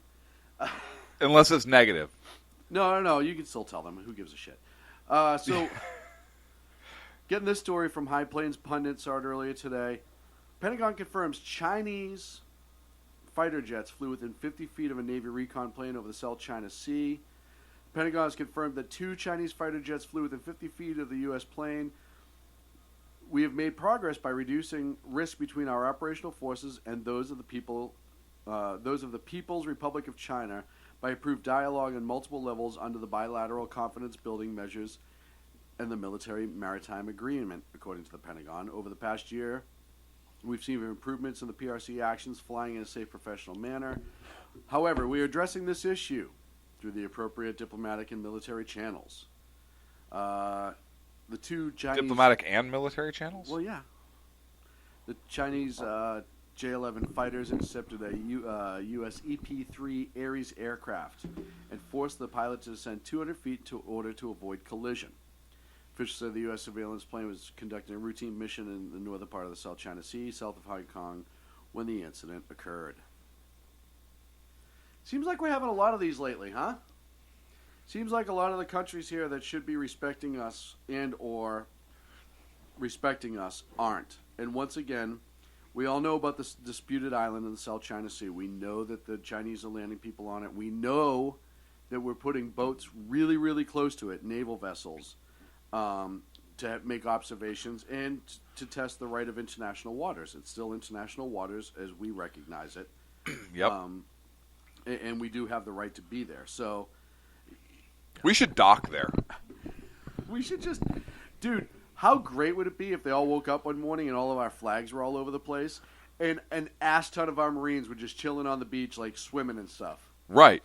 Be like, oh, no, it's spring break, guys. This is ours now.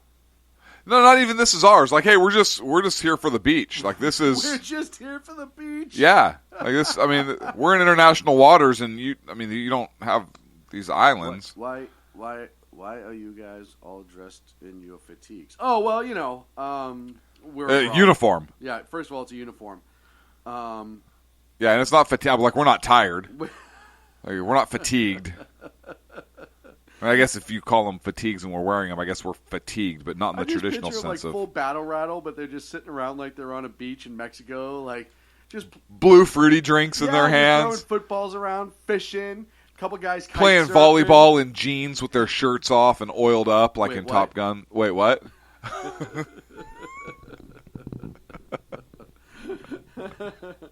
Oh, yeah.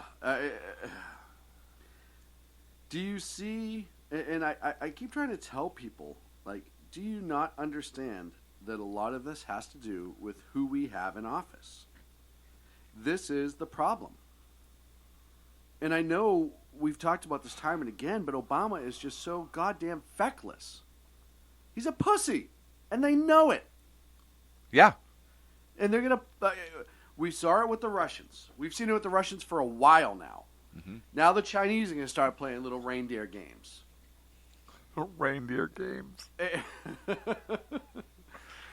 And it's something where I know he won't, but I keep waking up hoping that this president will respond in some way, shape, or form to one of these countries. Hell, even when... All right, let's just say you're afraid that he's pissing his pants over China and Russia. Let's say he legitimately fears them. When North Korea acts up, just smack him around a little bit. Have a ball. You know what just straighten their asses out. You just gave me an idea for another shirt. Yeah, well, you know. Maybe a Sackheads Radio shirt though. I'm a shirt. It's a stick figure guy pulling a sack off his head and holding it in the air, and it says "sack up." What if? And if it has the Obama logo on it, sack up Obama. Sack up, Mr. President. Sack up. I love that idea. But he does need to sack up. We just keep falling for. All he's doing is making it more difficult for the next president administration. And yeah. I'm sure he doesn't care. I really don't think he cares. I don't think he does either. Like I said, next stop, United Nations, in his opinion. And I fully believe that. Everyone can argue about the host law and rule and all that. I don't think that matters. Hey, who's going to appoint him to the UN? Not Trump if he wins. Hill Dog, maybe. Yeah. But even still, he doesn't care. He just doesn't care. There's no... listen, it's not going to be Bernie. So it's going to be Hillary or Trump. He doesn't like either one of them. At all. So, he doesn't... We can all pretty much agree that his love for country is minimal. Oh, yeah, he doesn't love Because this we keep country. refusing to be the country he wants us to be versus the country we are. He doesn't love this country at all. He loves his idea of what he wants it to be. He still thinks we're just all inbred lunatics. And his followers and supporters still do too. Yeah. But we have a plane. Yeah, a plane. We have 2 fighter jets intercepting one of our plane once again. And he doesn't even... And this is the amazing thing. Every once in a while, even if he came to the podium and tried to tough talk a little bit, it might change the perspective. Yeah, but he tried that. Remember with the red line, and then well, nothing you might have happened? to follow through occasionally. Exactly. But if it's not a social issue, this guy shuts up. If it's not an issue of emotion, and he can't find a way to further divide us through his actions and his words, which he does amazingly, divider in chief. He's outstanding at it. Yeah. But when it comes time to unify us and stand up against a foreign threat and or foreign jackassery, even if it's not an overt threat, he doesn't stand up specifically for our military. Or law enforcement. Or law enforcement. Or values. Or anything. Right. But in this case, our military. You know, let's say he didn't meddle in any affairs of law enforcement one way or the other. Okay. But he does. But either way, it doesn't matter. As the commander-in-chief, it's always your job to be on the forefront for the military. You're in the goddamn forefront when it comes time to let some dude take a whiz in the girls' room. You can't wait to get in front of a frigging camera, can you? Right. Sign an order. Ooh, I'm going to sign an order. I'll show those. He's like the hall monitor.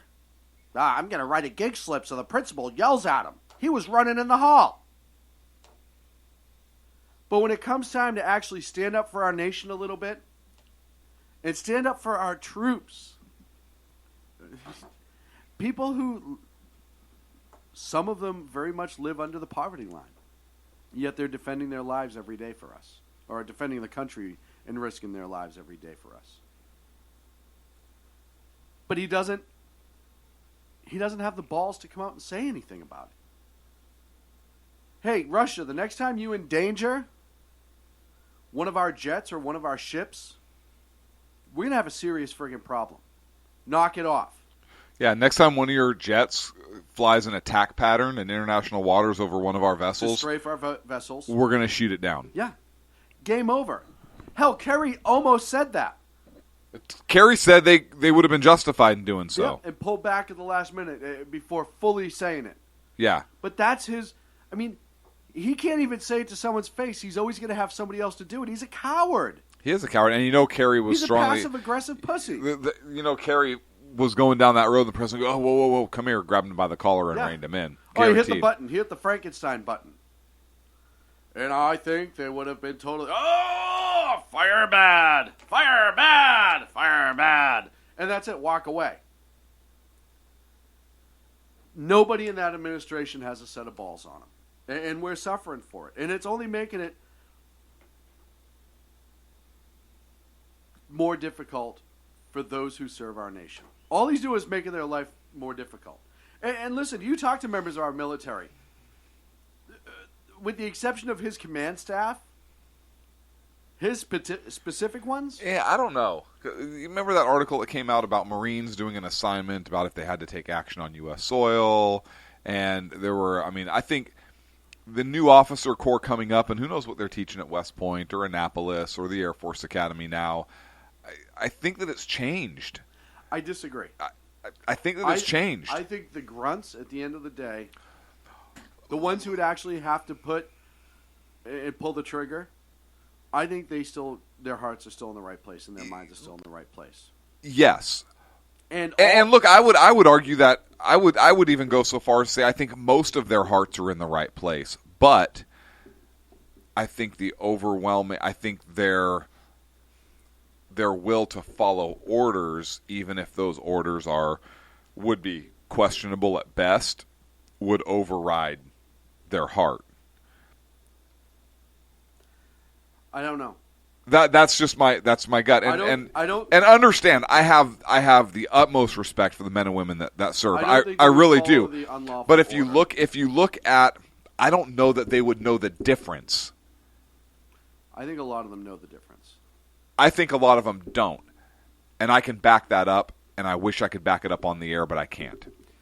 So, I don't know how many of them do. I don't have confidence in that anymore. You look at you look at who's left, and you look at some of the moves that have been made in the upper echelons of power. And look, if you have people in the upper echelons of power, and you have orders, and you have the military moving a certain way, and the people that are in command of those men and women are going to be on board. If you have a commander-in-chief who wants certain leadership in the military, do you really think that curriculum at the war colleges and so forth are not going to be molded to reflect that? Just like the assignment we saw with the Marines. I understand. Absolutely, that's what you're going to get out of there. I think when the rubber meets the road, I just have faith that it wouldn't. But where is the rubber going to meet the road? And that's the problem. No, this is a good point. Right? This is a good point. Jersey Joe brought up a really good point, is why do you think he's trying to bring in so many illegals? Put them in the military. Give them citizenship. Yeah. They can now serve. Put them in. Who do you think their allegiance would be to? And they're not educated per se. I mean, it's not going to be the same education about our country that people in this country should be receiving. I think this president is also shrewd enough to understand what's happened in the public schools and the quality of education and the message that's been given, and basically how they've shifted an entire generation into thinking that America is evil and the founders were all just a bunch of rich white slave owners, and now you start that same process in the military academies, and what are you going to get? The same thing. If we don't teach our mass population about constitutional principles, and then they go to a military academy, and that is now rolled up into that military academy to where our future leaders in the military are not learning constitutional principles because they've never had it before, and now it's not getting reinforced at this level, or it's being perverted at this level. Do you really think you're going to have leaders that are going to say, hey, wait a second, we can't engage in posse comitatus because it's unlawful? Mm-hmm. Or, well, wait a second, why wouldn't the people want armed military among them? Because we're the military. They can trust us, without having that historical perspective of, no, we don't trust you among our population. We love you. We're glad you serve. We thank you for protecting us as a nation outside of our borders. And if a threat came here to us from the outside, thank you for protecting us. Mm-hmm. But no, we don't want you quartered among us. Yeah. That's my argument with that, Sean. And I think we're starting to see that, and that's why those assignments are able to fly. Or not fly, depending on. Or, yeah, not. Or fly against. It doesn't, I don't know. It doesn't matter. It doesn't matter. So I guess I was able to articulate it. Yeah, that's much better than I thought. That's better than I thought I was going to be able to do, too, because... Hey, I want to Tired. update on the Egyptian airplane. Yeah. Real quick. Plane, as of right now, is missing 4 hours. Airport official in France said it did not land. That's all we can say at the moment. The pilot has 6,200 hours of flying time, including 2101 and the A320. The co-pilot had 2,766. Teams have been dispatched to the area searching for it. It's now sunup local time there. Associated Press reports that a spokesman for the Egyptian Civil Aviation Agency told Sky News in Arabia that the Airbus A320 most likely crashed into the sea. However, he said the plane was about to enter Egyptian airspace when it disappeared from radar, which contradicts the airline statement, which said that it was already 10 miles inside. That's 20-mile difference. We're not. So who's coordinating the search? Is it Egypt or is Probably it... going to be Egypt because it's an Egyptian air and it's off the coast of Egypt. I'm sure they're coordinating the search. I'm sure it'll be a bunch of people will help out when able. But you talk to anyone, and I can remember on Edge of Liberty, I had sorry, my brain just went completely numb. You just had a system reboot. I did just totally. I just pulled a big fat Polly. I was talking to Dr. Randy Arrington, who was, of course, was a aviator, a combat aviator with the Navy, and he's a flight instructor and has flown a bunch of different types of aircraft. And one of the questions that I asked, and I want to say it was with the Malaysian airliner, is do planes normally cruising fall out of the sky? And the answer was no, unequivocally no. That doesn't mean that it's impossible, but usually it's takeoff and landing, ascension, descension, going up to flight altitude, going down to flight altitude. You had the Air France a couple years ago off the coast of Brazil, but that was pilot error that brought them down from cruising altitude to the ocean.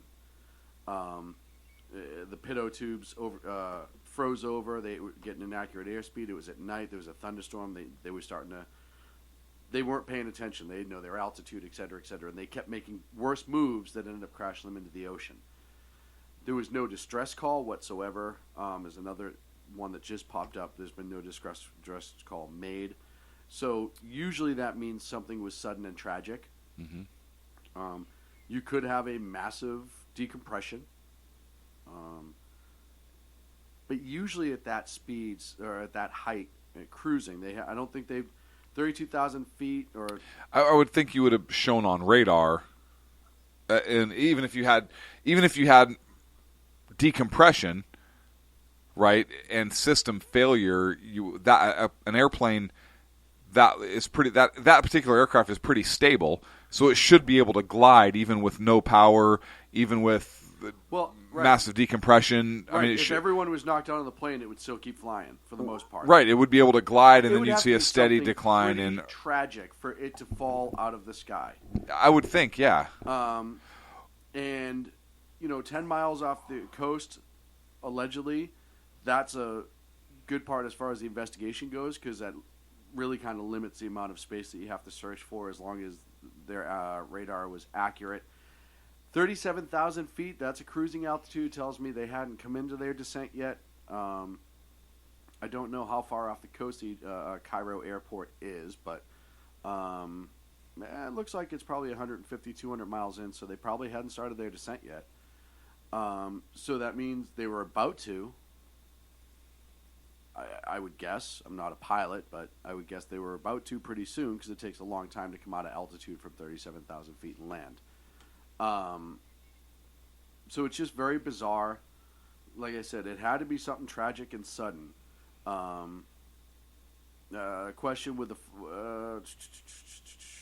so a couple of questions for the from the chat room about it, and I don't know if I can answer these intelligently, and I'll ask you. We don't know, of course, if there was a bomb placed in the... You're right. We don't know. Paris, everything that's going on there, you have to think there's terrorism. You automatically have to think that. And I know it's a knee-jerk reaction, and people, well, you have to let the investigation run out. Well, you know what? You have to also be realistic. Decompression wouldn't matter that much at that height. Would it affect the cabin? Yes. If it was a sudden and tragic decompression, think Payne Stewart's airplane, what was that, 10, 15 years ago now? If the flight crew at that altitude was not able to get oxygen on in time, if it was a pretty tragic and quick, and you're talking like the Air Hawaii plane where the roof came off. Right, and I remember that, yep. Fortunately, they weren't at 37,000 feet. They were only at like 15 or 16,000, so there was enough oxygen. You're up 37,000 feet. If you have a sudden failure like that, the decompression, you only have a couple seconds. So that possibility is there. I think a buddy of mine's a Northwest pilot. You probably have about 10 seconds. And if all of a sudden you're flying a plane that's had a massive hull breach, and you now focus trying to fly the plane or even react to it, once you start losing oxygen, you start just not being able to make decisions. One of those decisions could very well be not putting on your oxygen mask. Hypoxia, that was the word I was looking for. Thank you. So you have histotoxic hypoxia on a regular basis. I do. What? Nothing. Just it's alcohol. I know. It's just kind of funny. Thanks. So we'll follow the story. Obviously, High Plains pundit, the Fox News. I see what you did there. What's that? High Plains. Oh, I didn't even see what I did there. So thank you for that. Yeah. High Plains pundit. We'll be following it. Why? Because it's a plane. If you're listening on the SHR Media Network, I'm sure our Fox News updates will cover it as well. Wait, our what? Our Fox News updates. That's not a big deal. It's no big deal. We just practically a partner. I do practically almost sort of practically. I Whatever. do want to talk a little bit. And I see Dan Butcher just posted this. Downtown Dallas is lit up blue tonight in honor of the men and women that keep our safe. It is National Police Week. Mm-hmm. The official Memorial Day was this past Sunday. Mm-hmm. There are events going on all week. I do keep a blue light lit all year round on my front porch to honor law enforcement. This is the week. If you still have it and took it down, you can put it back up. Yeah, because last week or the week before was California's. Yep. Right. And there's, like I said, there's been a lot of officers attacked and killed this year. There's been a lot of officers who have died in car crashes. And if you go to the National Law Enforcement Memorial page, which, by the way, if you ever go to Washington, D.C., you have to go to I've been to that memorial, and it's absolutely beautiful. But this is a week where you just sit back and really remember those who put their lives on the line domestically 24/7. There's always a cop walking out the door, leaving a family behind to go serve everybody else.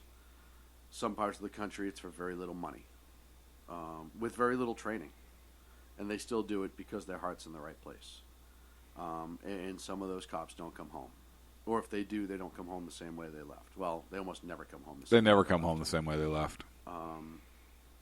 So just, this is the week where if you see a peace officer or cop, sheriff, I'll even throw the FBI and all those guys in, the uniform guys, Secret Service uniforms, guys like that. I'll throw them in this week.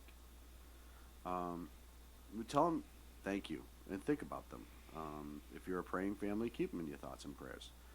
I grew up, my dad was a police officer, and I watched him walk out the door every night.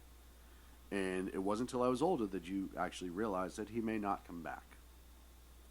I was lucky. But it depends on if I screwed up that night or not. But usually I was lucky that he came home. Sometimes I was very unlucky that he came home. But that was my own doing. And I have many, many, many friends who are in law enforcement. And, it's just something you need to think about daily. Especially with this country, as you mentioned, the president, so many other people. who are so anti-law enforcement because they want to take one or two incidents and cause it to be bigger than what it really was. Or spin it. Or spin it. And yeah, there's absolutely cops that do bad things out there. Yep. But it's so minimal. And they have, and they're not tolerated They're among not their tolerated peers. within the community, or They're really not. or in the public. Yep. It's very asinine. They want them to face justice more than some of the bad guys that they put away because of the sort of Benedict Arnold approach. You know, they feel like they've been cheated by the person that they called a brother or a sister. So just keep that in mind. This is the week, and there are a lot of kids out there whose mom and dad go to work every single night. And like I said, I was one of them. And I know that fear. I know how scary it is. And when they come home, it's great. And when they don't, it's tragic. I always thought it was cool when Dad brought home the car. Yeah, I didn't. You didn't think it was cool? You didn't have to wash it? No. Folks, that's it here for the Sackcats Radio No. Show. Neighbors hated it because I play with the siren all. I was allowed to wash the outside. Yeah. We'll be back next Wednesday at 11 in the East, 8 I was allowed to wash out the back seat. I didn't understand until I was much older. 8 in the West, right here on the SHR Media Network. Make sure you check out all the great shows on the SHR Media Network. Jersey Joe, Reaver of Common Sense, back tomorrow morning. And also, we just have an awesome lineup. Saturday and Sunday, you're going to start having High Plains Radio back. Dan Butcher's going to be jumping back in on the weekends. Looking forward to that. The exceptional one, Ken McClinton, as always, an honor and a privilege to see him, the Butcher family entirely, and the Underground Professor in Texas. It was a beautiful week. It was a blast. If you wanted some stories, we got them. So we'll see you next week. Thank you, folks. Have a great rest of your week. The best late-night conservative talk show in America, Sackheads Radio. And listen, there are no people better on the air to give you the best in conservative talk than Sackhead Sean and Sackhead Clint. And we're working on the immigration papers for a certain other guy who happens to work here, too. For those who are tuning in around the world to the best in late-night conservative talk, Sackheads Radio. Sack News. Sack News. Radio. Sack News. Sack News. Radio.